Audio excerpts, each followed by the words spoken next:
Right now, Seven Generation Games CEO and co-founder Maria Burns will be with Maria Burns Ortiz. I'm sorry, will be with us.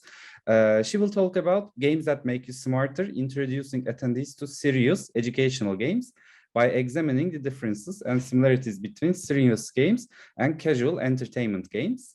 And explore the power of the games to transform education and how teaching through games can help you equip with the STEM skills you needed for the 21st century. Now I'm inviting her to join us. Hello, welcome. Good morning. Good morning. You can start whenever you're ready with your presentation. I will be here helping you at the end of your time. Okay. And so you can all see my slides here, I'm hoping. Yes. Perfect. So I am, like I said, I'm going to just jump in here. If you have questions, I've yet to figure out how to do a presentation with a slide deck and read the comments in the chat, but I will leave time at the end for that.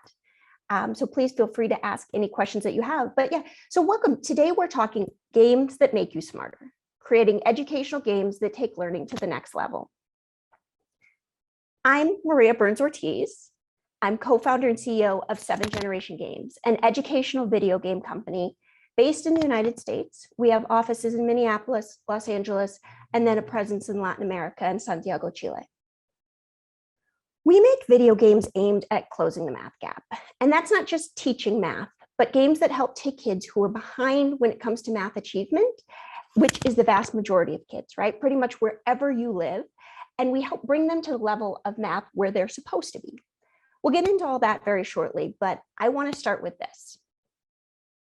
This is Tetris. It's a pretty universal game, and especially here at a conference about video games, I'm assuming you're all familiar with it. How do you win Tetris? I'll give you a second to think about it.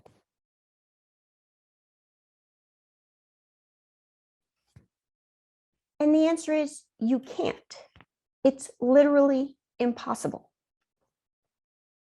In her book, Reality is Broken, which I recommend as fundamental reading for anyone interested in making any kind of serious game, as in a game not just for entertainment, Jane McGonigal talks about Tetris being an infinite game. That is a game that just gets harder and harder until you lose. And then you go back and you play it again, knowing you will never win, but striving to get just a little bit further the next time, to achieve that incremental improvement. I always ask people, when was the last time you saw a kid do that with a math worksheet? The last time you saw a kid say, I did not get this math problem the last 5 times, but I will go back and get it this time because this homework assignment will not defeat me. The answer is probably never. But what if you could?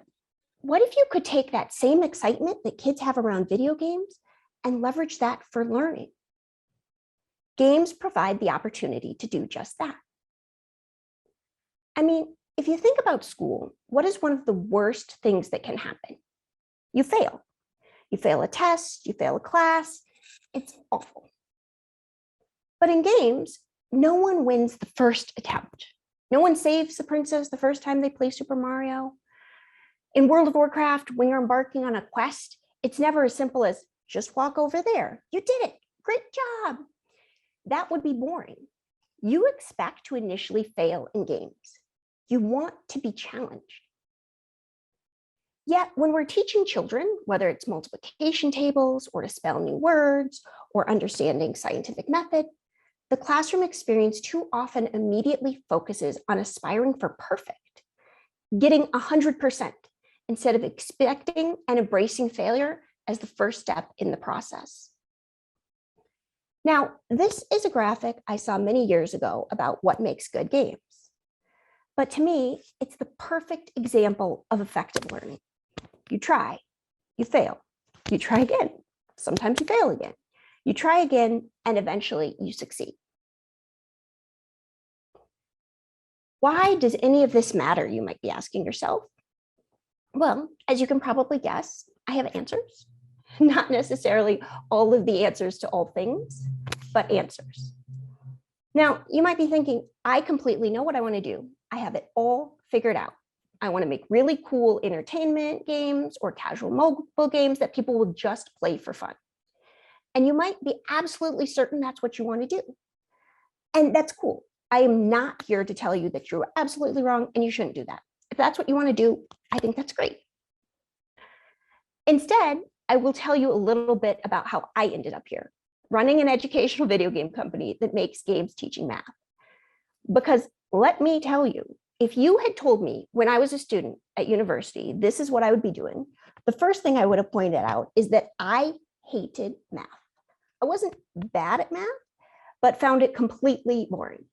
I had taken the one required math course needed to graduate, and that was where my relationship with math education was going to end. I became a journalist. I wrote about sports. I got to go to incredible events and write about famous athletes. And I did that for the better part of a decade. And strangely, in many ways, sports journalism prepared me for a career in the game industry in ways I couldn't have imagined. For example, lots of times I was one of maybe 2 women in a very full room. That little person there in front of the guy holding up the microphone was me. I am not as familiar with the Turkish gaming community as I am the US industry, but in my experience globally, there's still lots of work to be done when it comes to gender equity. As a journalist, I got used to having to go up and go and call complete strangers, right? Or I'd try to get them to talk to me for stories and get used to them never calling me back or straight up saying, no, I don't want to talk to you. And those are very valuable skills as a video game company founder when you're trying to sell games or get investors to give you money, right? Both confidently going up to strangers and that cold, bitter sting of rejection that you have to deal with when they want nothing to do with you. But here's the other thing. I'd started out as a sports journalist, and my whole goal was to write for ESPN, the pinnacle of sports journalism. And when I was 23 years old, I got an offer to write about soccer, or as everyone else in the rest of the world calls it, football. So I wrote about soccer and then sports and pop culture. And then I had a column on the intersection of sports and social media. And here I was doing what I'd set out to do, writing for the world leader in sports. I had my own little graphic with my picture. I wasn't 30 years old yet, and I'd already achieved my career goal. What I had not done was think about what was going to come after I did that, right? This couldn't be the apex of my life. And I realized people always ask, what do you want to be when you grow up? But no one ever says, okay, and then after you do that, then what? So I mentioned earlier, maybe your goal is just to create entertainment or casual games. But even if it is, my question is to you, okay, and after you do that, then what? Because I, once upon a time, was absolutely certain I would never be making educational games. And yet here we are today, and I'm telling you about them. Now, my co-founder, who also happens to be my mother, that's a longer story for a different talk, is obviously old enough to be my mother.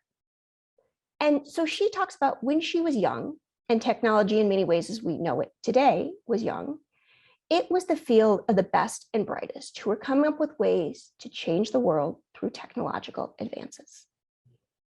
Now, we tend to, for better or worse, romanticize the past. But this idea that in the 1960s, the most brilliant minds in America wanted to work on NASA's mission to set foot on the moon, to be part of going where no one had gone before, to be part of exploring the great unknown of space, to contribute to the advances in science and technology to change the world. It was inspiring. And man stepping onto the moon was an iconic moment in history in achieving the impossible.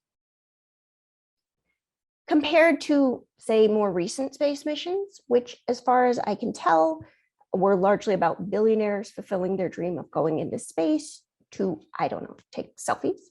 But when you think about it, many of the best and brightest minds still go into technology. But in conversations within the industry, they're so often steered away from transformative impacts that technology can have when it comes to education or societal good, and are pushed towards something that can more easily be monetized, like getting clicks on overpriced yoga pants, or creatively finding ways to maximize the number of ads you can get a user to watch without exiting your game. which I really question how that can possibly make the world that much better. The New York Times a few years ago ran an article about technology and how much what is being created and heavily funded was solutions so that the top 10% can live like the top 1% or the top 1% like the top point. An app that if you can't find a parking spot, someone basically runs out and valets your car. Or instead of bringing your clothes to the laundry, with this app, someone comes and gets your laundry for you. And investors pour billions of dollars toward solving problems. And these are the pain points that they seem to think there are, right? But the incredible thing about technology is it provides an opportunity to create opportunity. We can leverage that and use it to engage and empower the next generation. Of course, the first step is educating the next generation to have those options. Globally, we know that the most in-demand and highest paying jobs of the 21st century are going to be in the STEM field: science, technology, engineering, and math. But we, as societies, are failing to equip our children with the foundational math skills they need to even pursue these opportunities. In the United States, less than a quarter of US high school graduates achieve math proficiency. Now, my experience has largely been in the US with some work in Latin America and the Caribbean, all of which are significantly behind. And from the PISA, which is the International Educational Performance Exam administered globally, Turkey's in the same lower half range. You can see the US over here at about 25 and Turkey's over here at 40, right? Meaning that every year students are leaving the academic systems that they're in, unprepared for the future. And I always point out that proficient in math is not even good at math. It's just hitting those standards identified as basically necessary for understanding the next level of mathematics. Now, instead of being frustrated about how we were sending kids out into the 21st century STEM-driven workforce without the skills they need to succeed, we decided to do something about it. Here are some of the lessons that we learned along the way, and we are still even figuring out things, right? But I think these are really applicable no matter what kind of games you're making, whether they're entertainment or educational, casual, or serious. The first, and I know we're in a Zoom setting here, but I want to aim for slightly interactive. So we're going to do a little bit of A/B testing. I'm going to show you two examples of games, and I want you to think about which one is better. Now, we made both of them.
So if you had asked me 5 years ago, or to be honest, if you ask a lot of investors today, which is the better game?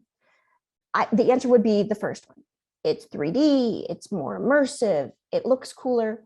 But when I look at which game has been more successful, it's the second game by far. We're talking 4 to 5 times more users in half as long on the market and it since spawned an entire series.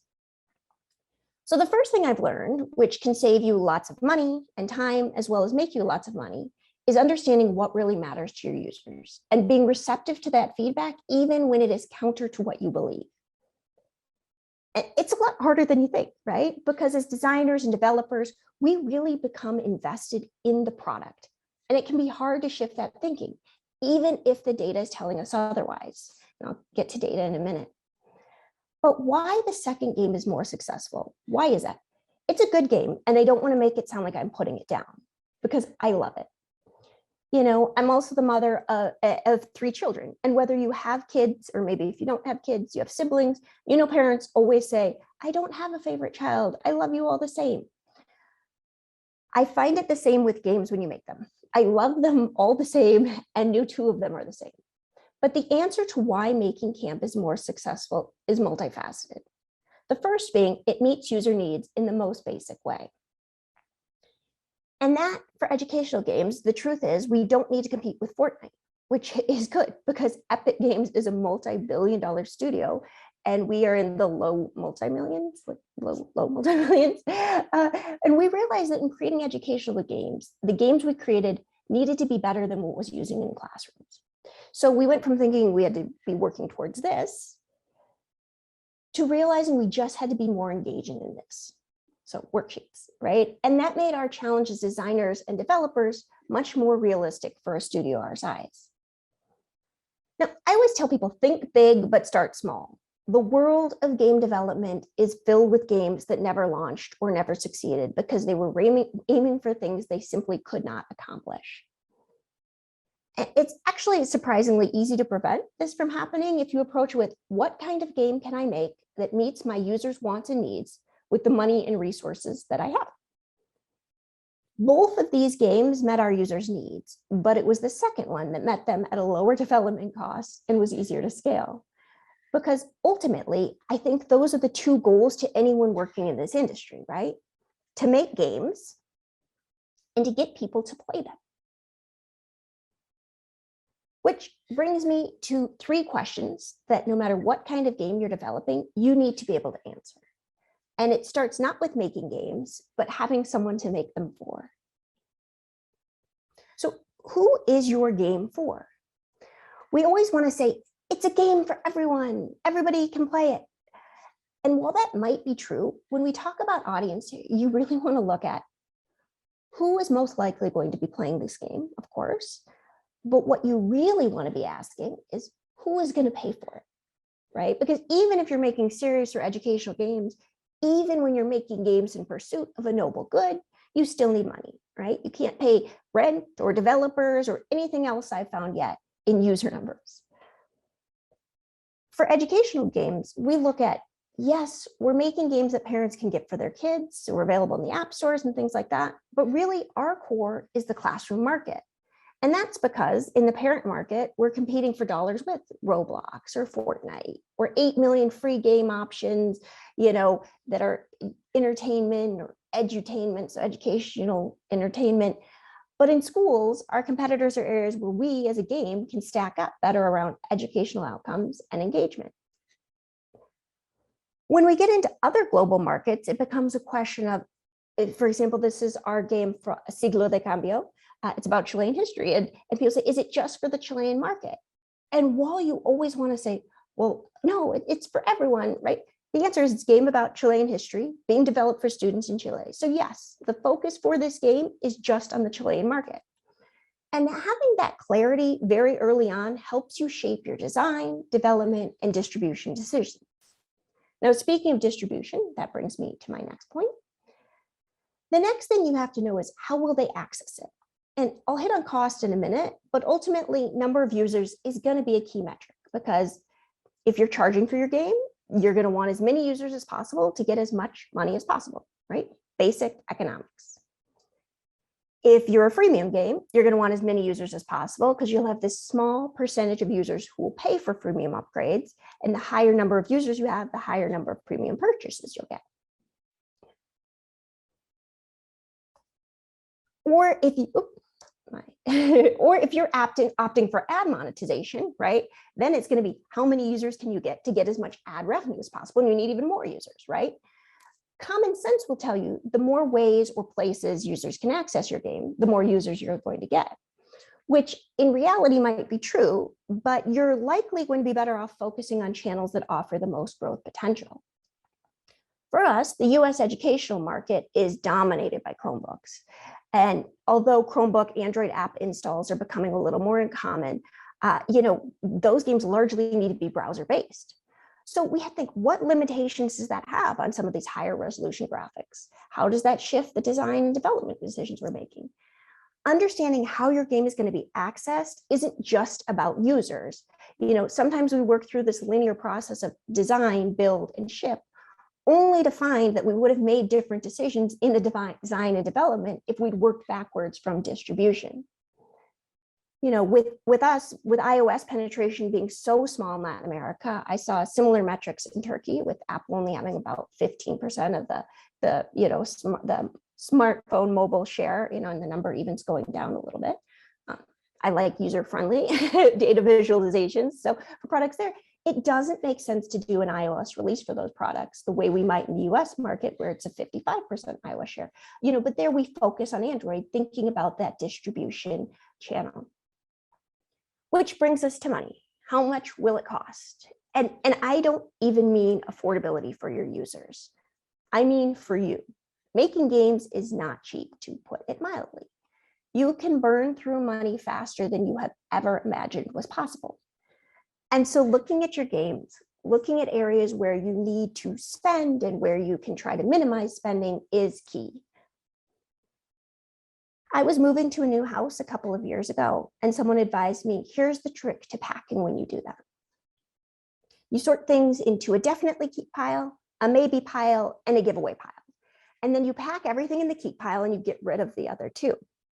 And I basically realized we have that same approach when it comes to developing games, which is what I'm guessing this guy in the blue shirt is doing, because he's certainly not helping her pack. We have a list of what needs to be done to make this a functioning game. And then we have a list of things that someday we'll go back and make better, and a list of things that we would do if we had unlimited time and unlimited money. And then because you actually want to get your game shipped, you do everything on the first list, and the other two get added into a list of future enhancements in Bugzilla or whatever platform you're using for a day that likely never comes, right? The things that have to be in there and the things that someday might be next, right? Leonardo da Vinci once said, art, or he's quoted as saying at least, art is never finished, only abandoned. And a developer colleague who was one of the original team that created Doom liked to say, games are never finished, only abandoned. In our studio, we like to say, good enough and shipped is better than perfect and unreleased. Now, all of the aforementioned apply no matter what kind of game you're making, right? Whether they're completely mindless, and I have spent too many hours of my life playing Fishdom, and I might want to admit, those casual, fun, entertaining games, or games that are aimed at closing disparities that exist in the current educational system, which is what I do when I'm not spending hours playing Fishdom. But we're here to talk about educational games and why and how they're such a powerful vehicle to teach. The truth is, good games engage, and good teaching is engaging. So let's be honest, while the traditional learning model for the last few centuries has been sitting and listening to someone talk, it's usually pretty boring, right? At least now we have mobile phones, so we can search the web while we're pretending that we're listening. And I am under no illusions that, as this is a Zoom webinar, some of you likely have me on in a background browser tab. And so you're missing seeing all of my cool slides, like this one, hand-drawn cats plus Pokemon in a GIF form. Is that not just the point of the internet? If I am on your background tab, you're about to miss it. But I think few of us, when we look back at our educational experience, and are asked, what was your favorite part? We'll say, sitting and being lectured at. Now, to be fair, that's also because there are many educators who, while completely brilliant, are also kind of boring when it comes to presentation. But then when we're talking about kids in primary school, I think that really maintaining engagement and to keep their attention when you're lecturing, you'd have to be lecturing while juggling fire on a unicycle, right?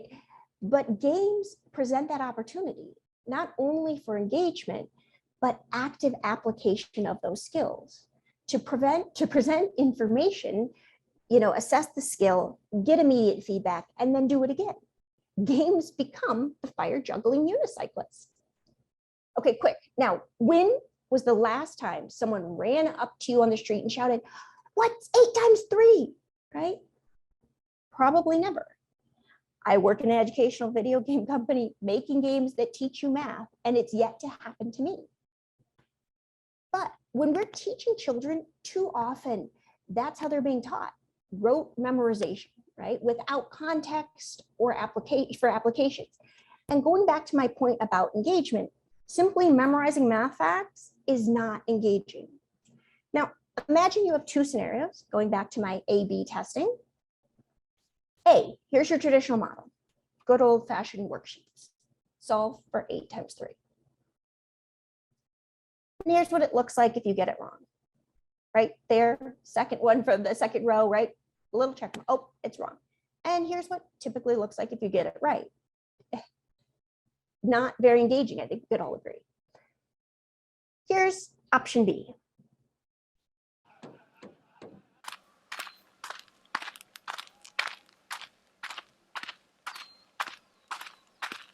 We're all sick.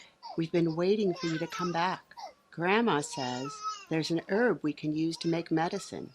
We need 3 of these for each person. There's 8 of us. Don't forget. 3 for each person. We need them for 8 people. So you go, now you get the herbs, right? And let's say maybe I get it wrong. I put 14. Back. What happens? People are even more sick, right? You didn't bring enough. This game provides me an opportunity to practice it. I get to go back. I try again.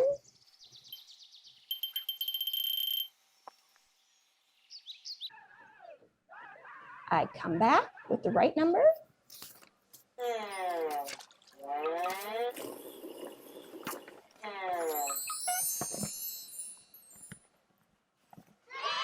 And there's cheering, right? When was the last time you solved a math problem? Hey, wash that.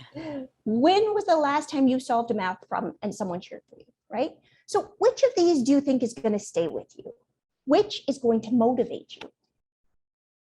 Games provide the opportunity to create these mini simulations, or as I like to say, real world application of skill in a virtual world. It shifts from, why do I need to know this? When you're told, because you'll need to know it, to because it's math or death, digital death, but still. And there's immediate feedback, which can make teachers' lives easier too. As I mentioned and showed you, in games, you quickly know whether your choice or your answer or your move was correct or incorrect. You succeed, you go to the next level. You fail, and you die, or you lose a life or some energy, right? But games force you to confront immediately whether you were right or wrong. So among my past career choices, taught. Specifically, I taught writing. And so my students would turn in assignments, and I, doing what you are taught to do as a good teacher, would go through, grade them, take the time to give individual feedback and comments throughout the assignment. And then I would hand them back. The students would look at the grade at the top, throw them in the bags. And, I know 90% of them, 99% probably didn't read a single comment. Likewise, at this point through my work here, I've been in hundreds of classrooms, right? And I've seen teachers hand back a math test or an assignment, and the students look at the score, but almost never, especially in the younger grades, or younger years, open the test or homework and look over what problems they got wrong. Because that is the way our educational systems are set up, right? driven by grades or marks or whatever metric we set forth. But imagine if you were taking a test and when you got the answer wrong, it was kind of like that game Operation. So Google tells me you have a version in Turkey as well. You know, it's a board game and you have these little tweezers and you have to get these tiny plastic pieces out. And if you hit the edge, there's a red light and it flashes and it makes this awful noise, right? It you know, jarring. So you probably would have paid a lot more attention if you got that instant feedback in the moment in class, which is what games enable us to do, whether it's you get the answer wrong, right? That's the answer's wrong. Or, right, you get it right. You know, from a teacher side, games are not only giving your students that instant individual feedback that you in a room full of kids can't realistically do, but it's also automating the basic grading process and capturing and organizing deeper data that teachers can use. You know, for example, I can pull up a report to show me that this student's mastered all of these skills, or I can see that a student is struggling with these standards here. So my kids are engaged, you know, teachers have less grading to do and they get more actionable data, all because we're using games. But here's my favorite part about teaching with games. It presents opportunities to reflect the reality of students. And this is transformative in more ways than one. One of the things that we realized early on in analyzing good games was not just mechanics, but narrative, you know, story. So obviously coming at it as a writer, I'm partial to narrative, but there are reasons that throughout history, information has been passed down through stories as opposed to just lists of facts. But what is it about stories that make them stick? And part of that is it has to resonate with your audience. That's the reason why there are so many stories that thematically relate, but are adapted by each culture. You know, look no further than Cinderella, a story that exists in cultures around the world, but in culturally relatable versions. We have the traditional European Disney-fied version where it's a fairy godmother and a glass slipper lost at a ball that sets a prince in search of his true love. I mean, they'd met for an hour, but we'll just roll with it. In the Egyptian version, it's a slipper delivered to the pharaoh by a falcon that sets him in search of his would-be queen. And the Chinese version, which predates the Western version by millennia, you know, sees a girl granted a gown and golden shoes by spirits to attend a festival where she lost a shoe, and the quest to find the owner ends happily ever after as she marries the king. It makes sense because there are these universal themes, but they resonate with us most deeply when we relate to them. And too often, both in gaming and education, it doesn't feel deeply personal in kids' lives. But through video games, we're able to change that. And this is a story a little bit about how games and companies can evolve. We started out creating games thinking we would have to compete with the mainstream games of the world, and then found out that lower bandwidth games were what were meeting our users' needs. So let me define who our initial users were, because I think that's really important. We started out working to close the math gap for rural US tribal indigenous communities.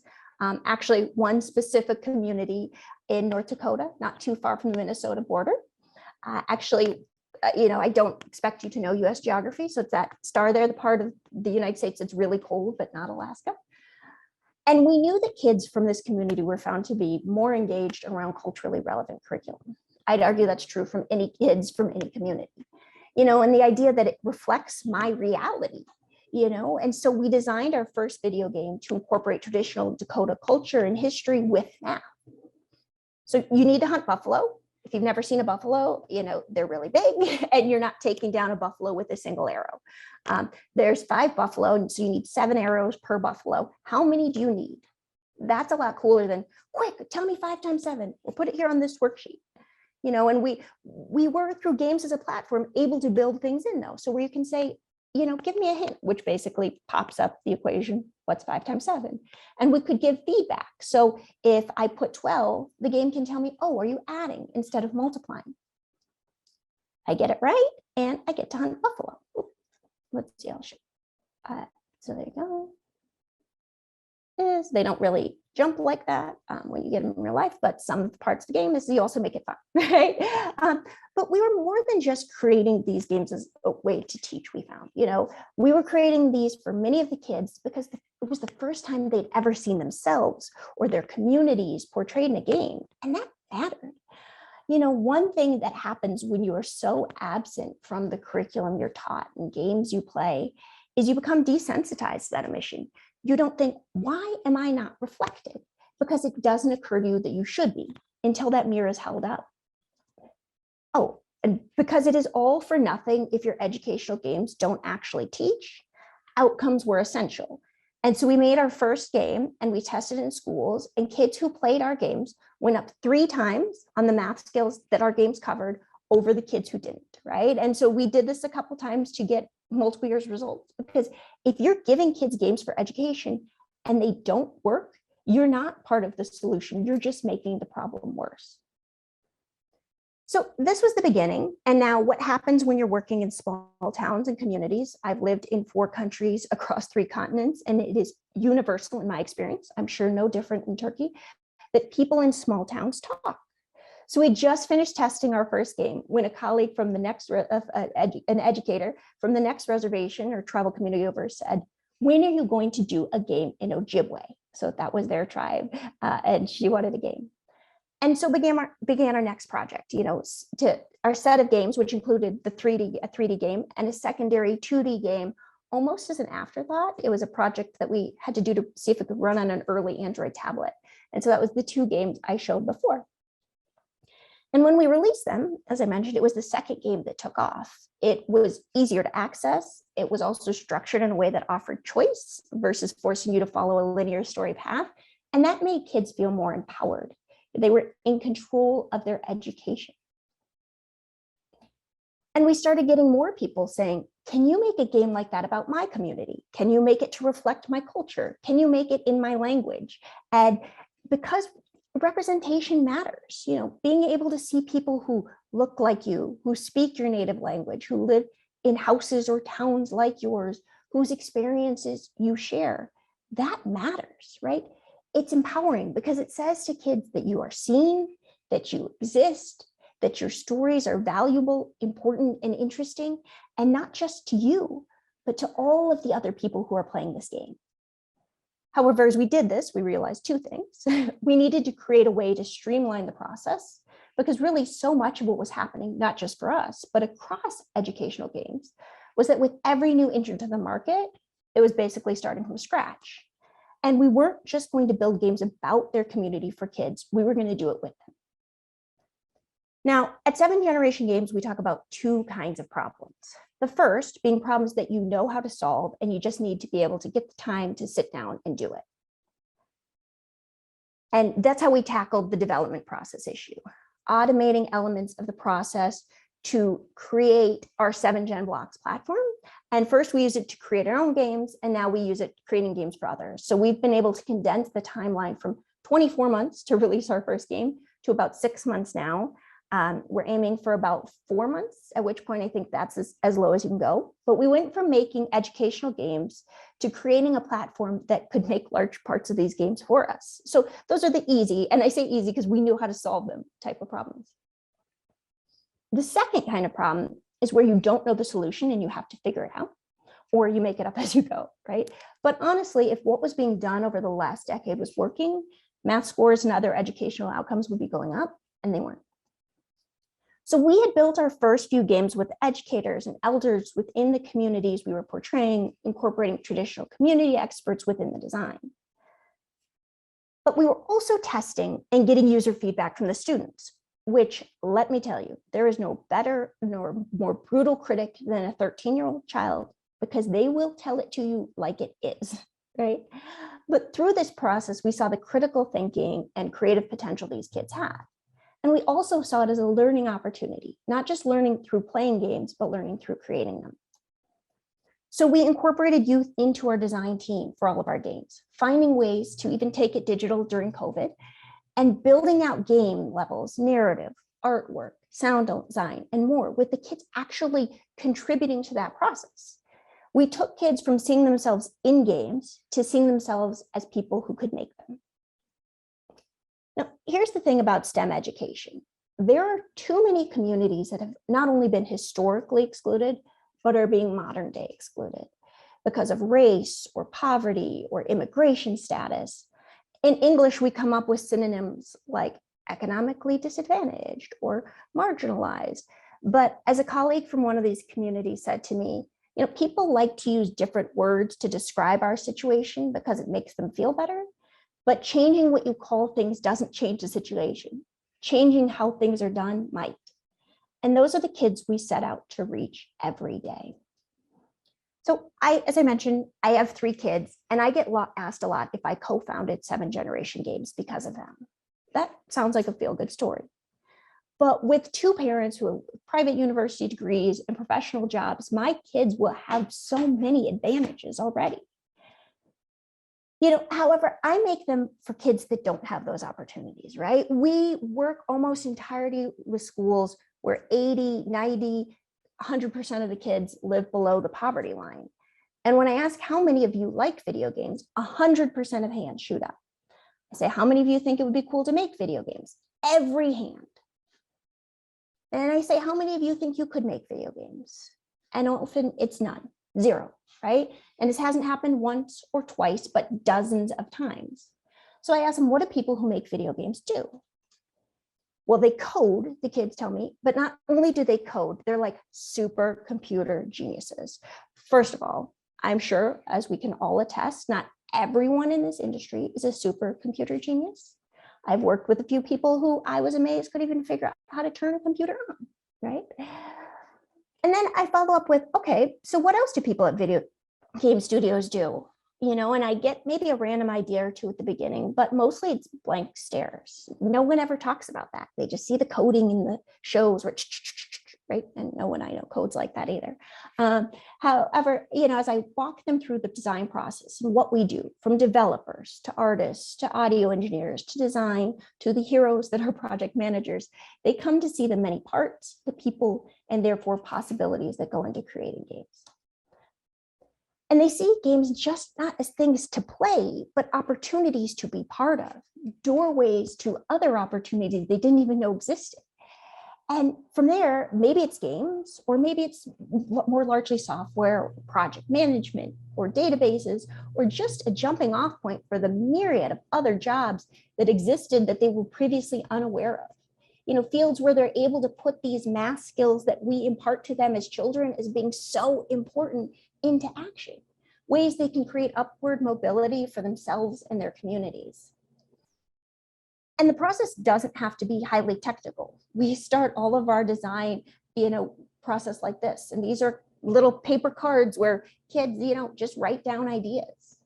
And I show them that this is how sometimes artwork starts, right? It goes from this to that scene in our game. Mock-ups, from this to this little image in there is how we create some of those, things. And how this, literally, you can say that's, well, maybe you can't quite tell based on this amazing rendering, but that blue thing is a lake, right? Down there in the corner, those are deer, but this literally became this, right? Sometimes we focus too much on the technology when the technology is going to become obsolete. What we're using to make games now is not what we were using to make games 5 years ago. And it's not what we'll be using to make games 5 years from now, right? Thriving, whether it's in the game industry or the larger tech sector or the workforce or the world in general, comes from the ability to learn new things. And while I, at my core, believe a fundamental understanding of math is essential to many forms of professional success, I believe the ability to continue learning is just as vital. Games not only allow us to create immersive worlds in which to play and learn, but they can provide an avenue through which youth can be introduced and immersed in the possibilities that exist in the world around them. Educating youth is an infinite game, but one that I think is well worth working toward trying to win. Thank you. So I see there are a few questions in the chat. and I will jump over to that. Yes, thank you, Maria, for your presentation. We have actually 4 questions and like 5 minutes left. Yeah. So I'm starting with the first one. What is the ratio of private and public schools that bought your games? Did you have hard time to reach public schools?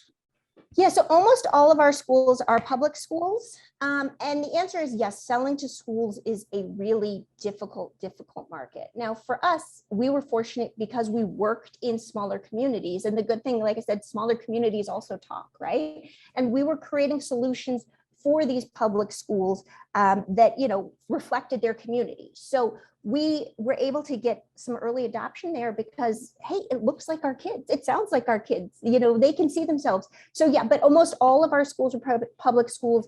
And yes, reaching public schools, I think reaching any schools is really hard because schools don't want to try new things. And I don't mean this in a bad way, but, if they try it and it doesn't work, they've taken time out of their classroom and their students' day to use something that doesn't work. So they're really conservative. But we did have a hard time, and yeah, almost all are public schools because we wanted to reach kids that a lot of these, solutions on the market weren't accessible or affordable to. Thank you. Did you have any government support for developing your educational games?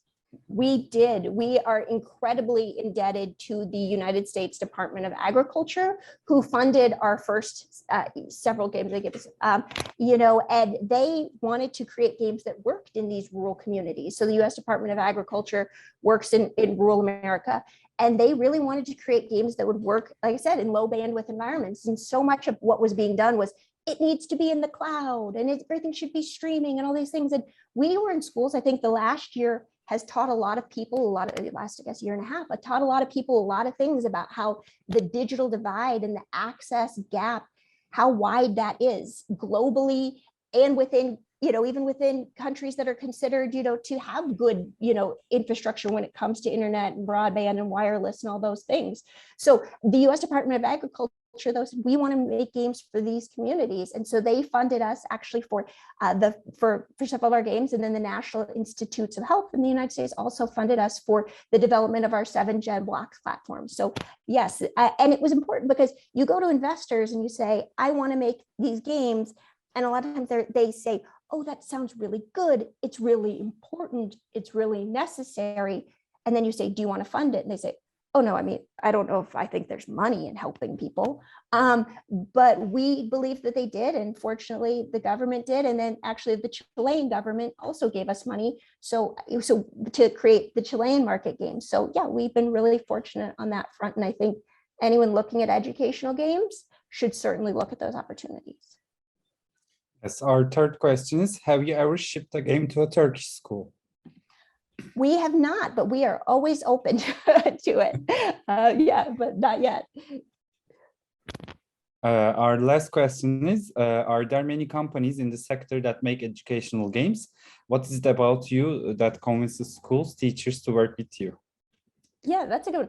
So there are a lot of companies in the sector that make educational games, and I will argue, like all games, there's a wide variety, right? So there's some that are good. I like to put us over here. And then there's some that are, not so good, right? It's just, shoot the right answer and you just shoot until you get the right answer and it doesn't teach you anything.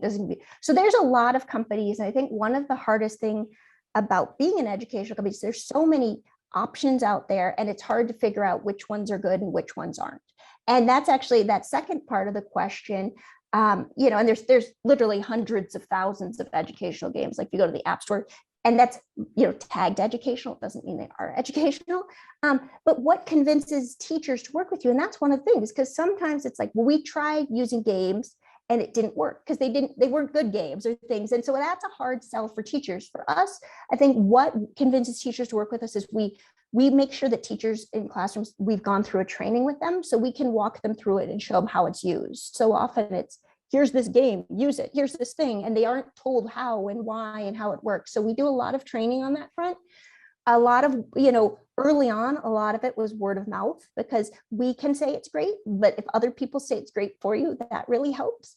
And like I said, I think seeing kids engaged, that's the biggest selling point. I mean, it's funny, but like you mentioned, I have kids, and we'd released the game I was showing you, the making camp one, and it was late at night, and I go and I see my daughter's hiding under her covers, on an iPad, and I pull it back, and she's up playing our game, right? Like hiding in bed.